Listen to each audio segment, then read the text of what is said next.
दो दोस्त सफर पर जा रहे थे। रात हो गई और वो टेंट लगाकर सो गए। रात को एक दोस्त की नींद खुली। उसने दूसरे दोस्त को जगा कर कहा, आसमान की तरफ तुझे क्या नजर आता है? दूसरा दोस्त बोला, बहुत सारे सितारे। पहला दोस्त बोला, इससे क्या पता चलता है? दूसरा दोस्त बोला, आसमान कितना खूबसूरत है। पहला बोला, अबे न्यूटन की औलाद, टेंट चोरी हो गया है।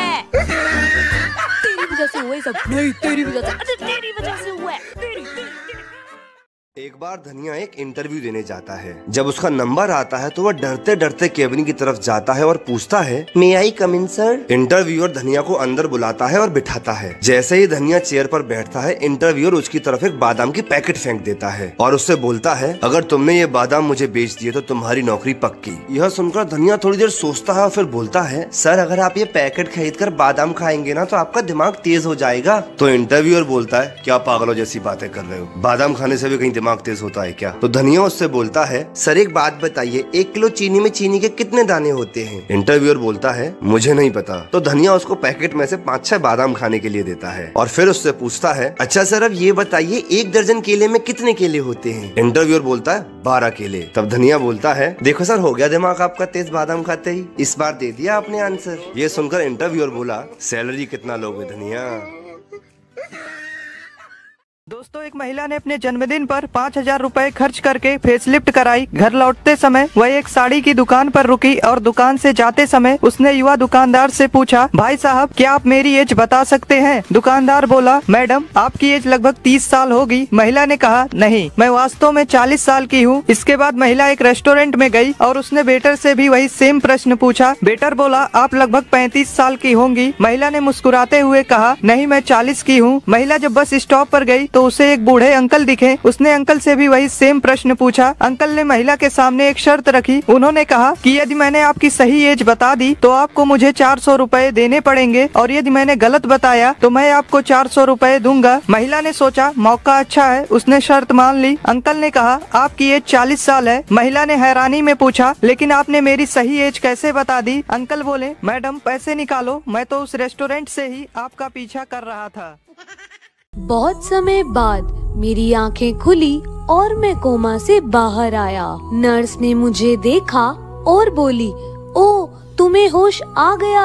मैंने नर्स से पूछा कि मैं कितने समय से कोमा में था। नर्स ने कहा, तुम 10 साल से कोमा में थे। ये सुनकर मैं हैरान था कि 10 साल से मेरे माँ बाप मेरे होश में आने का इंतजार कर रहे थे। और फिर मैंने नर्स से पूछा कि वैसे अभी टाइम क्या हुआ है? नर्स बोली, सुबह के 6:55। ये सुनकर मैंने नर्स से कहा, मैं रोज 7 बजे उठा करता था, तो 5 मिनट और सोने दो।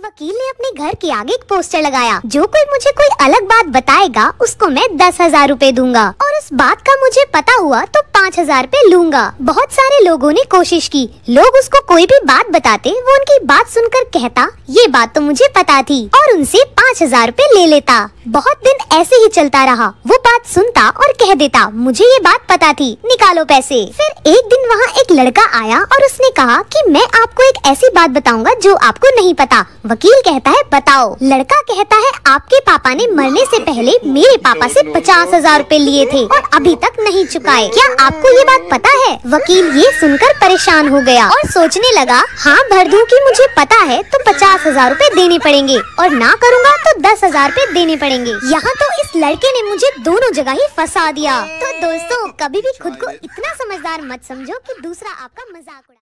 एक बार दो दोस्त एक शादी में गए। जैसे ही वो होटल में आए, उनको सामने 2 दरवाजे दिखे। एक पर लिखा था दूल्हे का कमरा और दूसरे पर लिखा था दुल्हन का कमरा। वो दोनों दूल्हे के कमरे में चले गए।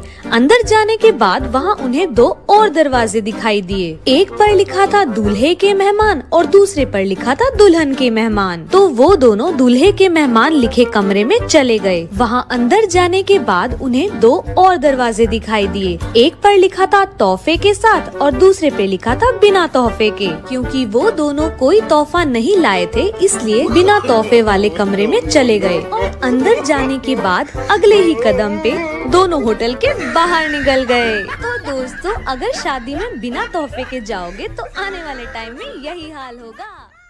धनिया जब स्कूल जाता है तो कभी कभी जल्दबाजी में कुछ चीजें भूल जाता है, जैसे कभी टिफिन भूल गया, ज्योमेट्री बॉक्स भूल गया या थर्मस ही भूल गया। अब शिक्षा भैया धनिया से बहुत प्यार करते हैं, इसलिए अगर वो कुछ भूल जाता है तो शिक्षा भैया उसको हमेशा याद दिला देते हैं। तो धनिया एक दिन सेंटी हो जाता है और सोचता है कि यार शिक्षा भैया को ना मेरे चक्कर में कितना परेशान होना पड़ता है, अब नहीं बोलूंगा कल से कुछ भी मैं। तो उस दिन धनिया जब अपने कमरे में सोने के लिए जाता है तो वह उन सारे आइटम्स की लिस्ट बना लेता है जो उसको स्कूल लेकर जाने चाहिए। अब अगली सुबह जब धनिया उठता है तो वह उस लिस्ट को देखता है और उसके हिसाब से सारे आइटम्स को साथ ले लेता है और तैयार होकर बाहर आ जाता है और स्कूल बस का वेट करने लगता है। थोड़ी देर बाद शिक्षा भैया बाहर आते हैं और वो कुछ बोल पाए उससे पहले ही धनिया बोलता है कि भैया आज मैं कुछ भी नहीं भूला हूँ, थर्मस, ज्योमेट्री बॉक्स और टिफिन सब लेके आया हूँ, पर ये स्कूल बस नहीं आ रही है। तब शिक्षा भैया बोलते हैं कि बस आएगी भी नहीं धनिया, क्योंकि तू ये भूल गया है कि आज संडे है।